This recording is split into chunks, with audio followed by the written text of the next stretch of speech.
साथ मैं हूं रिमशा अशफाक। नाज़रीन, आपको एक अहम खबर से आगाह करते चले।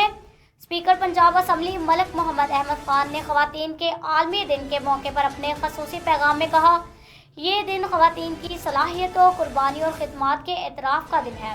ख़वातीन किसी भी माशरे की तरक्की और इस्तेहकाम में कलीदी किरदार अदा करती हैं। स्पीकर मोहम्मद अहमद खान ने कहा, पाकिस्तान की ख़वातीन ने हमेशा अपनी सलाहियतों का लोहा मनवाया।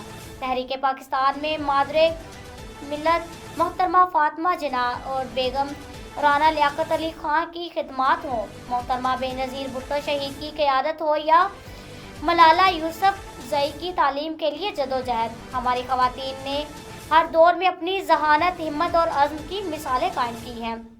उन्होंने कहा कि आज पाकिस्तानी ख़वातीन तालीम, सेहत, सियासत, माशियत, अदलिया और दीगर शोबों में मर्दों के शाना बशाना काम कर रही हैं, जो एक रोशन और तरक्की याफ्ता पाकिस्तान की अलामत है।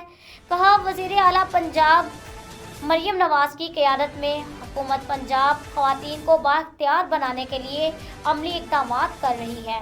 स्पीकर पंजाब असम्बली मोहम्मद अहमद खान ने कहा, हमें एक ऐसा माशरा तश्कील देना होगा जहाँ ख़वातीन को इनके हकूक़, इज़्ज़त और मसावी मौक़े हासिल हों, ताकि वो मुल्क की तरक्की में अपना भरपूर किरदार अदा कर सकें।